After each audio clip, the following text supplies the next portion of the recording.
ఉంది. గలతీ 5వ అధ్యాయము 19వ వచనంలో 15 లక్షణాలు ఉన్నాయి. అక్కడ ఎన్నున్నాయి? 15 లక్షణాలు ఉన్నాయి అక్కడ. గలతీ 5వ అధ్యాయము 19వ వచనం, శరీర కార్యములు ఏమనగా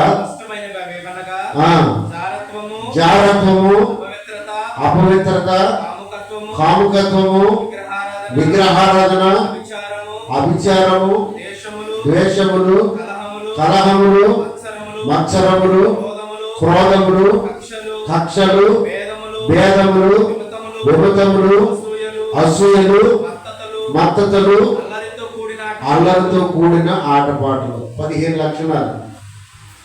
ఎన్ని లక్షణాలు అమ్మా? 15 లక్షణాలు.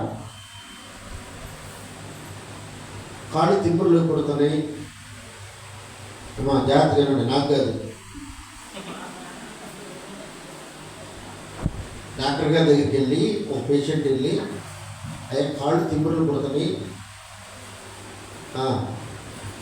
మెండారాలు లాగుతున్నాయి అయ్యా, చేతులు కూడా తిమ్ముళ్ళు వస్తున్నాయి, సడన్గా నీరసం వస్తుందయ్యా అన్నాడు అనుకో. ఈ లక్షణాలు చెప్పగానే డాక్టర్ గారు ఏమంటాడంటే, నీకు షుగర్ ఉందా అంటాడు. అంటాడా లేదా? అంటాడు. నీకు షుగర్ ఉందా అంటాడు. షుగర్ ఏమోనయ్యా నాకు తెలియదు అన్నావు అనుకో, షుగర్ టెస్ట్ చేసుకురా అని రాస్తాడు. టెస్ట్ చేసుకొచ్చినప్పుడు ఆ షుగర్ ఉందనుకో, అప్పుడు ఆ షుగర్ నార్మల్లో తీసుకొస్తే అన్నీ పోతాయి. పోతాయా లేదా? అన్నీ పోతాయి. అట్లాగే దేవుని బిడ్డలకు కూడా కొన్ని లక్షణాలు ఉంటాయి. ఇవేంటంటే దుష్టుని యొక్క సాంగత్యం, దుష్టునితో స్నేహం. అంటే సాతానుడు మన హృదయంలో ఉన్నప్పుడు కనబడే లక్షణాలు మొత్తం 15 లక్షణాలు కనబడకపోయినా వారిలో ఏదొచ్చినా అభిచారం అని ఉంది. ఉందా? అభిచారం అంటే ఏంటి? తర్వాత తెలిస్తే చెప్పండి. అభిచారం అంటే ఏంటంటే మంత్ర విద్య, చేతులు చూపించుకోవటం, జాతకాలు చూపించుకోవటం, చిలక దూసిని చూపించుకోవటం, ఇంకా పెళ్లి చేయాలంటే అమ్మగారి దగ్గరికి రావాల్సిన వాళ్ళు ఎక్కడికి వెళ్తారు? అమ్మా సిద్ధాంత దగ్గరికి వెళ్తాం. ఇంకా మీ ఊళ్ళో సంగతి కాదు నేను చెప్పేది, బైబిల్లో సంగతులు చెప్తున్నాను. మంత్ర విద్య అంటే ఏంటంటే ఆంచనలు కట్టించుకోవడం, పొంగు మూసిందనుకో వైద్యం చేయించుకోకుండా కళ్ళు పచ్చాపరం కూరండి దిగదొడవడం, ఇవన్నీ కూడా మంత్ర విద్య. ఇవి చేస్తూ ప్రార్థన చేసాము. మనం ఏమనుకుంటామంటే అమ్మగారితో కూడా ప్రార్థన చేయించుకురా పదా, అమ్మగారితో కూడా ప్రార్థన చేపిద్దాం, ఈలోపు కళ్ళు తీసుకురావయా, పచ్చాపరం కళ్ళు తీసుకురా, ఈలోపు అమ్మగారితో ప్రార్థన చేయించుకొస్తా. ఈ ప్రార్థన అయిన తర్వాత ఈ కొబ్బరి తీసుకొచ్చి ప్రార్థన చేయించిన తర్వాత ఇంటికి వెళ్ళిన తర్వాత ఏమంటామంటే, ఏమయ్యో నేను బాప్తిజం తీసుకున్నాను కానీ నేను చేయకూడదు కానీ మీ అమ్మతో చేయించుకుని వెళ్ళి అని అక్కడికి వెళ్ళి చేపల కూర దిగదుడిసి, మా ఊళ్ళో సంగతి చేపల కూర దిగదుడిసి పళ్ళు ఇవన్నీ చేసి దాన్ని ఏమంటారు? పూనుకుందండి ఎవరు? ఇది మంత్ర విద్య. అభిచారము ఉందా లేదా బైబిల్లో? ఇది దుష్టుని యొక్క సాంగత్యం చేసేవాడు చేసే పనులు. అంటే ఇన్ని చేస్తూ కూడా మరలా బలారాధన తీసుకుంటాం. మనం చేయకపోయినా చేయించినా తప్పే. నేను చేయకూడదు అయ్యా, నీ గుడికి వెళ్తున్నాను, వేసుకోవడం నమ్ముతున్నాను, నువ్వు చేయి, అది తప్పే. జీవం కలిగిన దేవుడు మన దేవుడు. మనం నమ్ముకున్న దేవుడు లోకాన్ని సృష్టించినటువంటి దేవుడు ఆయన. అందుకని అభిచారం జోలికి వెళ్ళకూడదు. ఏంటది అమ్మా అనండి? అపచారం కాదు, అభిచారం. వ్యభిచారం కూడా కాదు, అభిచారం. అభిచారం అంటే మంత్ర విద్య. అందరు తిన్నాను వెళ్తున్నా, చెట్టుకెళ్ళని కొనుక్కుంటారు, పిల్లలు తీసుకెళ్ళు అనకూడదు. అది కూడా అభిచారమే.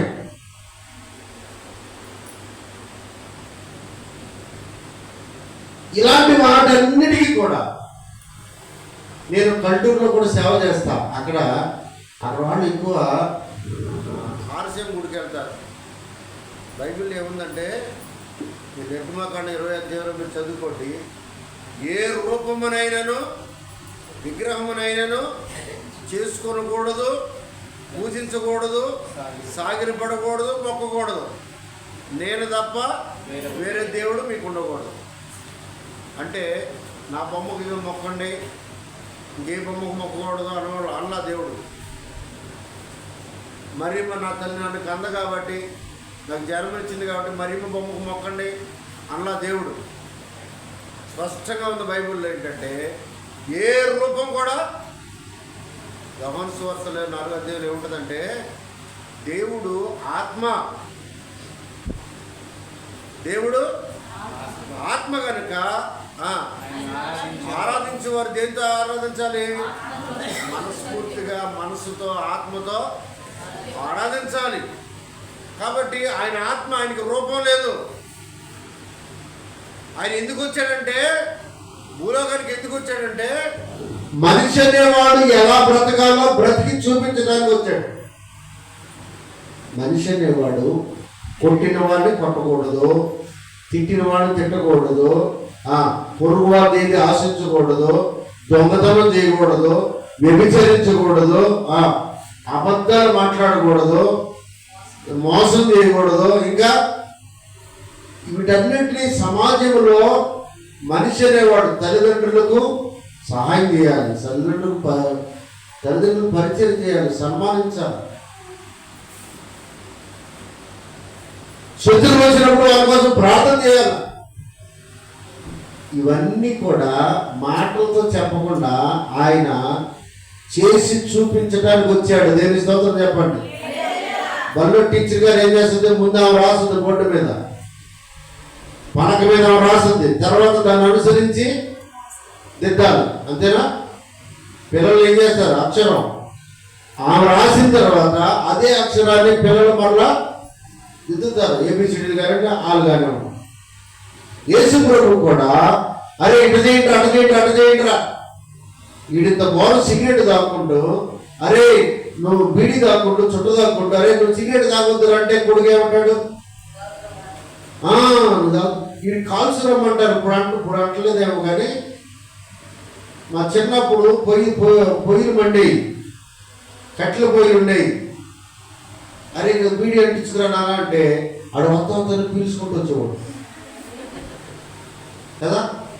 మరి ఇప్పుడు ఆడు ఎక్కడన్నా బడికి వెళ్ళి వస్తా సిగరెట్ తాగితే కనపడ్డాడు, ఇంటికి వచ్చిన కొడితే ఏమంటాడు? నాన్న అయితే సిగరెట్ తాగొచ్చు కానీ నన్ను చూడట కొట్టాడు, నేను తాగుతుంటే నన్ను చూడట కొట్టాడు. మన దేవుడు అలాంటి వాడు కాదు, మాటలు చెప్పే దేవుడు కాదు మన దేవుడు. చేసి చూపించడానికి భూలోకానికి వచ్చాడు. దేవుని స్తోత్రం చెప్పండి.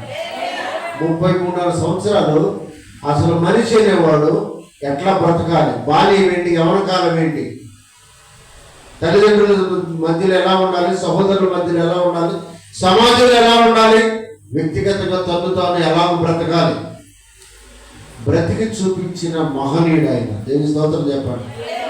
యవనస్తుడు ఆయన. మనలో చాలా మంది, కొంతమంది ఏం చెప్తారు తెలుసా? అమ్మ బాప్తిసం తీసుకోవడానికి ప్రార్థన ఉంటారు కదా, ఏం చెప్తారు తెలుసా? అమ్మ దర్శనాలు ఏమైనా వచ్చినా నీకు, ఉపవాసం ఉండి ప్రార్థన చేసుకుంటున్నావు కదా. ఏం లేదమ్మా, ఒక ముసలాయన వచ్చాడు, తెల్లటి గడ్డం, తెల్లటి జుట్టు, మొంకి కర్ర వేసుకొని వచ్చి నుంచున్నాడమ్మా అంటారు. ముసలాయన కాదు మన యేసు ప్రభు. దేవుని స్తోత్రం చెప్పండి. మనం సేవించే దేవుడు ముసలాయన కాదు. 33 సంవత్సరాల యవనస్తుడిగా ఉన్నప్పుడు శివుల్లో మన కోసం ప్రాణం పెట్టాడు ఆయన. ఎన్ని స్తోత్రం చెప్పండి. ఎన్ని సంవత్సరాలు అమ్మా? ఎన్ని సంవత్సరాలు అమ్మ? 3.5. 31 పట్ల అది 33.5 సంవత్సరాలు ముసలుడు అంటారు ఆయన్ని. నిన్న కాకినాడలో పెళ్లి జరిగింది. ఆయనకి ఎన్ని సంవత్సరాలు అమ్మ అంటే 40 సంవత్సరాలు అన్నారు. అంటే 33.5 సంవత్సరాలు నీకు ఎంత కుర్రాడు అయి ఉండాలా? 33 సంవత్సరాల వయసు కలిగిన యవనస్తుడిగా లోకాన్ని జయించాడు. మనిషి ఏం చేయాలో చెప్పకుండా తను చేసి చూపించాడు. దేవుని స్తోత్రం చెప్పాడు. ఏం చెప్పాడు అదే చేశాడు, ఏం చేశాడు అదే చెప్పాడు. దేవుని స్తోత్రం చెప్పాడు. తల్లిదండ్రులు సన్మానించమన్నాడు, తల్లిదండ్రులకు పరిచయం చేశాడు. చనిపోతూ కూడా తల్లిని చూసి, అమ్మా ఇదిగో నీ కుమారుడు, నేను చనిపోతున్నాను, శారీరకంగా ఈ లోకాన్ని విడిచిపెట్టి వెళ్తున్నాను, యోహాను చూపించి ఇదిగో నీ కుమారుడు. తల్లికి ఆదరణ చూపించాడు. అన్ని విషయాల్లో మాదిరి చూపించిన మహనీయుడు మన యేసయ్య. అందుకని ఆయన ఏం చెప్పాడు తెలుసా? అభిచారం చేయొద్దు. ఏం చేయొద్దు అమ్మా? అది గట్టిగా చెప్పింది మాట. అభిచారము చేయొద్దు అంటే మంత్ర విద్య గురించి జోలికి వెళ్ళొద్దు. దిష్టి తీసి 4 రోడ్ల మధ్యలో పోయొద్దు కదా. నీళ్ళు తీసుకెళ్ళి 4 రోడ్ల మధ్యలో పోయకూడదు. ఇవన్నీ కూడా దేవుడు చెప్పినట్టు దుష్ట సాంగత్యం చేసేవాళ్ళు చేసే పనులు, దుష్టుని యొక్క పని.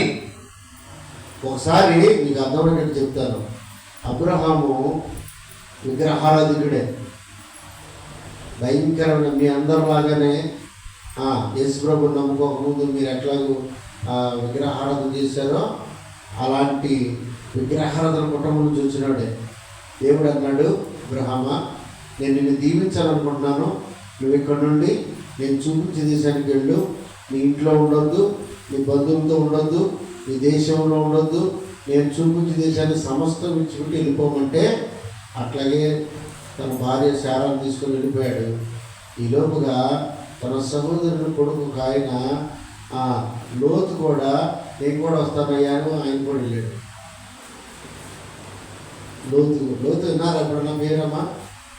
అమ్మా విన్నారు. అబ్రహాము వెంట వెళితే అబ్రహాము వెంట దీవించాడు, లోతును కూడా అట్టకి దీవించాడు దేవుడు. చివరకు ఇరుకైపోయింది. ఎవరికి? లోతు మందకు, కాపర్లకు, అబ్రహాము కాపర్లకు తక్కువ వచ్చింది, ఇరుకైపోయి తక్కువ వచ్చింది. ఒకసారి ఆస్తులు విపరీతంగా పెరిగిపోయింది. వాళ్ళు ఉన్న స్థలం ఎంత విశాలమో అంత స్థలం ఇరుకైపోయింది. అబ్రహాం పిలిచి ఏమన్నాడంటే లోతుని, అయ్యా ఇప్పుడు వరకు కలిసి ఉన్నాం, దేవుడు నిన్ను ఆశీర్వదించాడు, నన్ను ఆశీర్వదించాడు, మన విగ్రహాలను వదిలిపెట్టి వచ్చాం కదా, దేవుడు మనం జ్ఞాపకం చేసుకున్నాడు, మన ఇద్దరిని ఆశీర్వదించాడు. అయితే వచ్చిన సమస్య అంతా ఎక్కడంటే నీ పనుడికి నా పనుడికి పడట్లేదు, మనం పోటాడుకోకూడదు, మనం గొడవ పడుకోకూడదు. కాబట్టి నువ్వు ఈ ప్రాంతానికి వెళ్ళి గుడి తట్టుకు వెళ్తే నేను ఎడం తట్టుకు వెళ్తాను, నువ్వు ఎడం తట్టుకు వెళ్తే నేను గుడి తట్టుకు వెళ్తాను, నువ్వు ఎట్టి వెళ్తావు కోరుకోమంటే లోతు ఏమన్నాడంటే కోరుకున్నాడు. ఒక ప్రాంతాన్ని కోరుకున్నాడు. కోరుకుంటే ఆ ప్రాంతంలో బాగా నీళ్ళు ఉన్నాయి. ఏమున్నాయి? మందకు నీళ్లున్నాయి, మేతకు పచ్చదనం ఉంది, పచ్చగా ఉంది, నీళ్లు ఉన్నాయి. అయితే ఈ చిన్న పువ్వులో కాలేశాడు. అంటే ఏంటంటే మోసపోయాడు. ఆ ప్రజలు ఎలాంటి వాళ్ళో గమనించాల, చూడండి. ఆదికాండము 13వ అధ్యాయము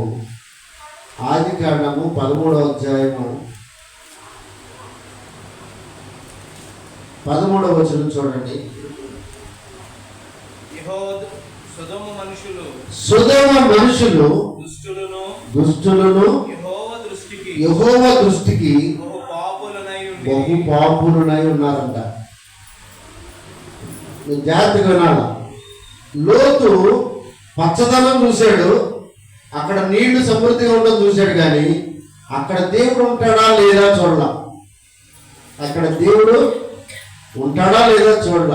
అక్కడ ఎలాంటి ఆ మనుషులు ఎలాంటి వాళ్ళంట, దుష్టులను బహు పాపులంట ఆ మనుషులు. సుధమ ప్రాంతాన్ని కోరుకున్నాడు లోతు. ఏ ప్రాంతాన్నమ్మా? సుధమ ప్రాంతాన్ని కోరుకున్నాడు. అయితే నేను చెప్పబోయే మీకు సంగతి ఏంటంటే,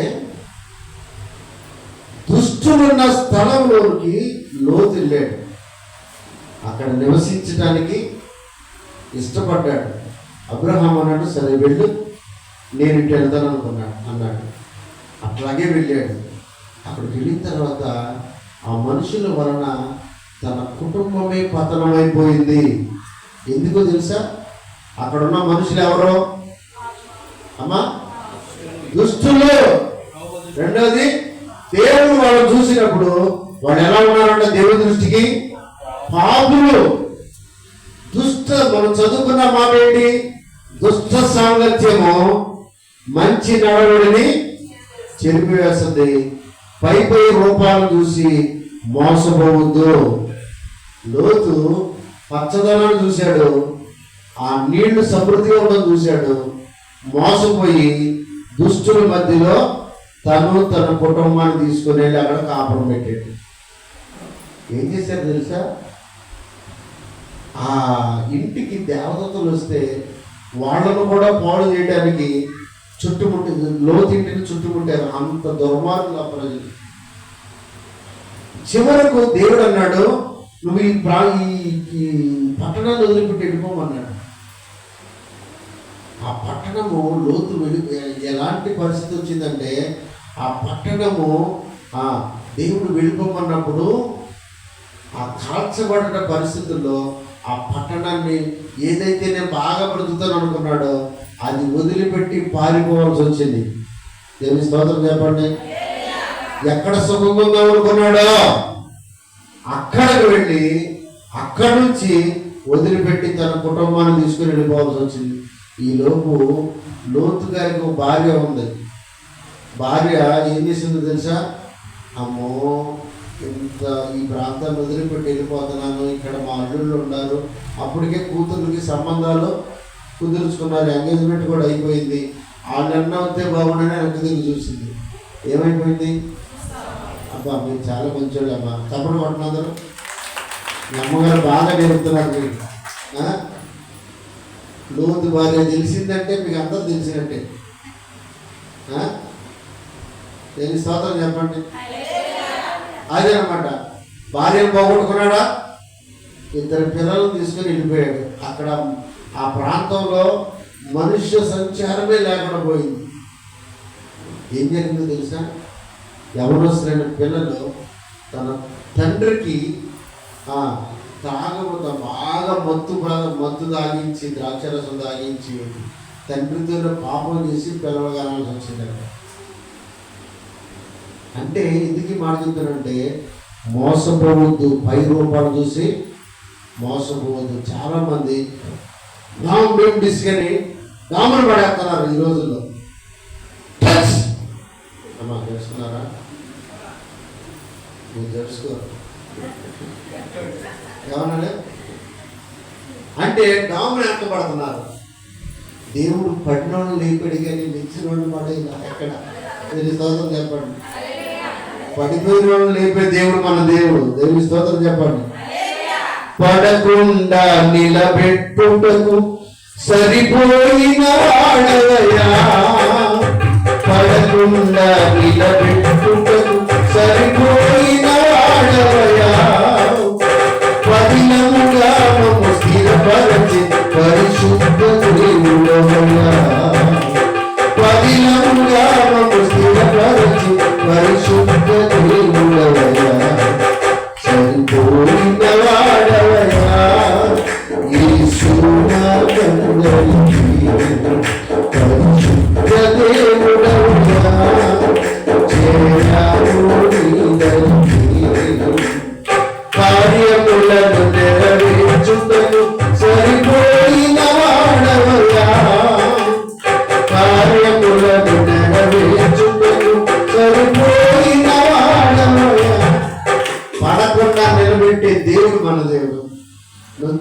డాముని పడేసే దేవుడు కాదు మన దేవుడు. కానీ ఈ దినాల్లో అక్కడికి పరిగెత్తుతున్నారు చాలామంది లోకం. అందుకే దేవుడు ఏమన్నాడంటే, అపోస్తలుడు పౌలు గారు ఏమన్నాడంటే, మోసపోవద్దు. ఏం బాగుందమ్మా అక్క చూడు, మా ఏం బాగుందో, మోసపోవద్దు,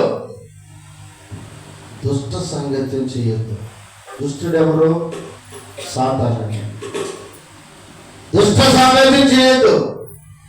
మీరు చక్కగా మారు మనసు పొంది బాప్తిసం పొంది బల్లారాధన తీసుకుంటూ దేవుళ్ళు బ్రతకాలని చూస్తున్నారు. మిమ్మలను వాడేం చేస్తాడు? మీతో స్నేహం చేసి మంచి మాటలు చెప్తూ ఒక ఊరు మేము మీటింగ్కి వెళ్ళామమ్మా. ఊరి పేరు కూడా చెప్తాం, శోభరాజుపురం. మీటింగ్కి వెళ్ళాం. 9 గంటలకు ఎవరు రాలా. 7 గంటల నుంచి పాటలు పాడుతున్నారు. అక్కడ అయ్యగారు పిలిచి, తమ్ముడు ఏంటి జనం ఎవరు రాలేదు ఏంటంటే, సీరియల్ అవ్వాలన్నయ్య అన్నాడు. మీరేట సీరియల్ అవ్వాలన్నయ్య మొత్తం వచ్చేస్తారు, ఒక్కళ్ళ ఇంటి దగ్గర ఉండరు. కానీ ఏమవ్వాలి? అది దుష్ట సాంగత్యమా మంచి సాంగత్యమా అమ్మా? అంటే అయ్యారు కూడా వాళ్ళకి అలవాటు పడిపోయాడు. సీరియల్ అయ్యేదాకా రాకపోయినా మీరు మంచోడేనా అమ్మా, సీరియల్ తొందరగా అది చూడగానే ఎవరు రాకుండా వచ్చేసేయండి అమ్మా అని నేర్పడేమో. ఆయనే చెబుతున్నాడు, సీరియల్ అవ్వాలనే, సీరియల్ అయినా అందరూ వస్తారు, రాకుండా మాత్రం ఉండరు. అంటే ఏంటి? అప్పటి వరకు దుష్ట సాంగత్యం చేసి ఆ మంచి నడవడంతా కూడా ఆ సీరియల్ దగ్గరే నాశనం చేసుకొని వచ్చి ఇక్కడ కూర్చొని స్తోత్రం చెల్లింతుము, స్తుతి స్తోత్రం చెల్లింతుము అన్నామనుకో, ఆ స్తోత్రం ఎక్కడికి వెళ్ళద్ది?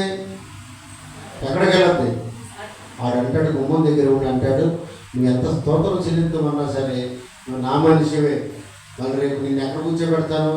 ఈడ్చుకెళ్ళి సీరియల్ ముందు కూర్చోబెడతాను అంటాడు. ఆ ఊరి పేరు కూడా చెప్తా, అయ్యగారి పేరు జక్కరే. మీరు అడగండి, పెద్దబాబు అయ్యగారు ఆ ఊరిలో ఎప్పుడన్నా మీకు తగిలినా, మీ ఊరిలో ఫోటో పెట్టినప్పుడు చేశారంటగా చెప్పారని చెప్పండి, పర్లేదు.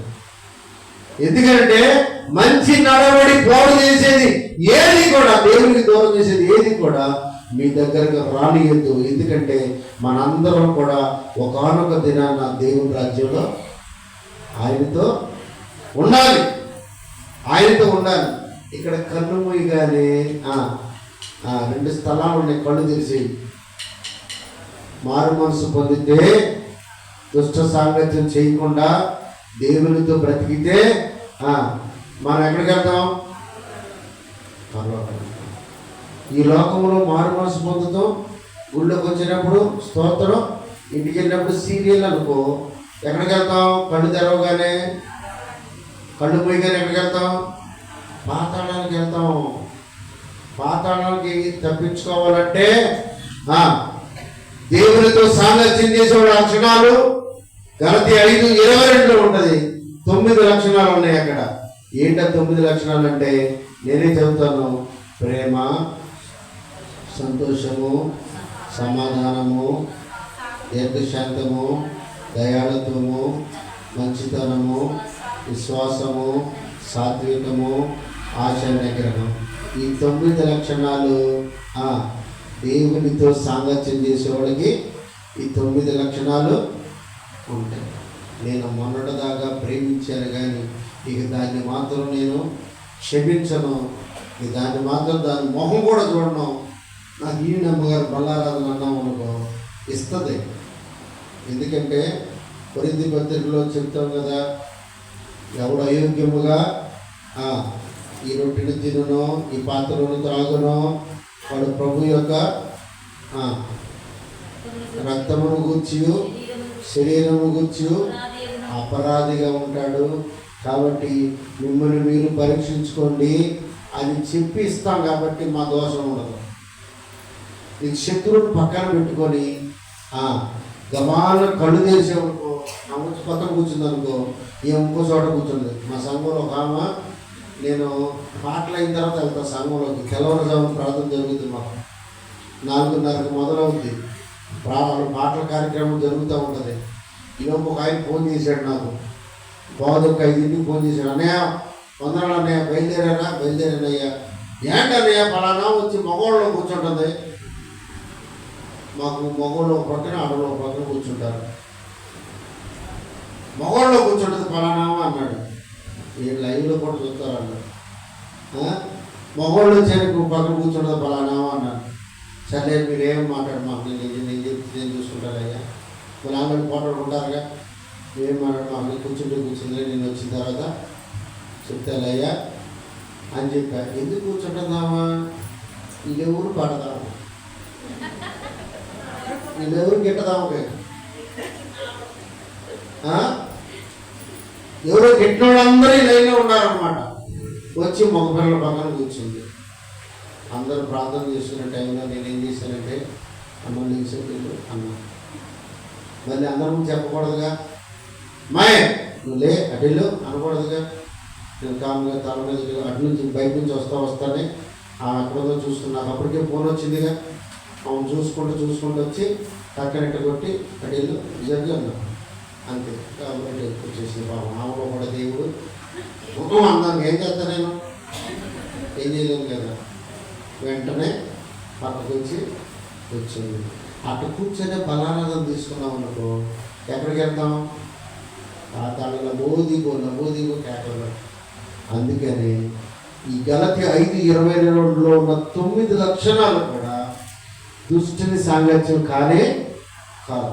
ఆ 9 లక్షణాలు మీరు మరలా అవసరమైతే ఒక చార్ట్ 9 లక్షణాలు ఇక్కడ పెట్టించుకోండి అమ్మగారితో.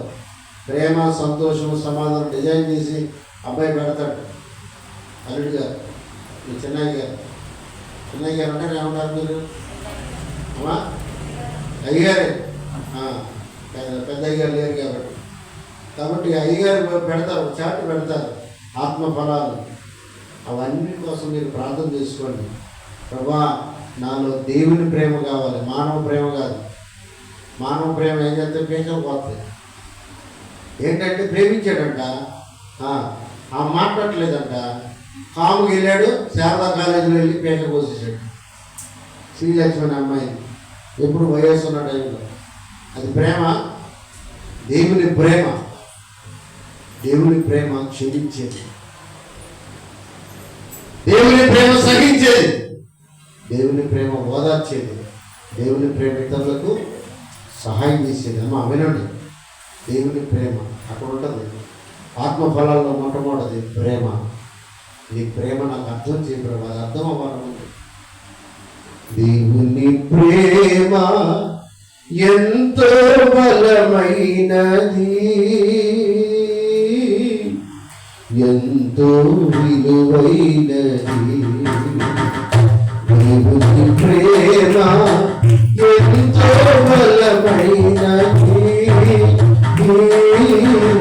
ఎంతో విలువైనది. పాపిని క్షమించి పాపము తొలగించి చితికిన బ్రతుకును మార్చిన ప్రేమ. పాపిని క్షమించి పాపము తొలగించి చితికిన బ్రతుకును మార్చిన ప్రేమ. పరిశుద్ధమైన పాత్రగా చేసి పరిశుద్ధమైన పాత్రగా మార్చి పరముకు చేర్చిన ప్రేమ.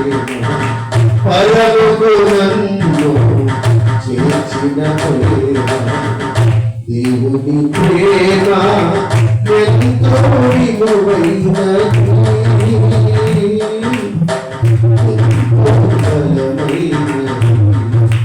పాపి ఏం చేస్తుందా? ఆయన మంచోడు కాదు, నువ్వు పాపి, నీతో నీ సాంగత్యం చేయొద్దు అన్నాడు దేవుడు. దుష్ట సాంగత్యం చేయొద్దు అన్నాడు. పో అనకూడదు. పాపిని క్షమించి, పాపిని ప్రేమించాలి, పాపిని క్షమించాలి, పాపము నుండి వారిని విడిపించాలి తప్ప మనుషులు పోగొట్టుకోకూడదు. వారిలో ఉన్న పాపాన్ని మనం పోగొట్టడానికి దేవుని పాదాలు పట్టుకోవాలి. నీ భర్త త్రాగుబోతుండుకో, నువ్వు పుట్టింటికి ఫోన్ చేసి వాళ్ళని చిత్త బాధించకూడదు. ఏం చేయాలి? వాళ్ళ కోసం ప్రార్థన చేయాలి. ప్రభా, ఆ త్రాగుడు అనేది దుష్ట సాంగత్యం, నా భర్తకు త్రాగు నుంచి విడిపించయ్యా. వచ్చిన డబ్బులన్నీ కూడా అవజేసుకొస్తున్నాడు, పిల్లలను పస్తు పెట్టాల్సి వస్తుందయ్యా. నా భర్తను మార్చయ్యా, అంతరంగాలను మార్చే దేవుడు మన దేవుడు. దేవుని స్తోత్రం. ఎక్కడికి వెళ్ళినా నీకున్నటువంటి కాలు నొప్పో, కన్ను నొప్పో, చెవి నొప్పో, తలనొప్పో, కడుపు నొప్పో, గ్యాస్ ట్రబుల్ డాక్టర్లు పోగొడతారేమో కానీ మనస్సును మార్చగలిగిన వాడు మనం నమ్ముకున్న సజీవుడైన దేవుడు.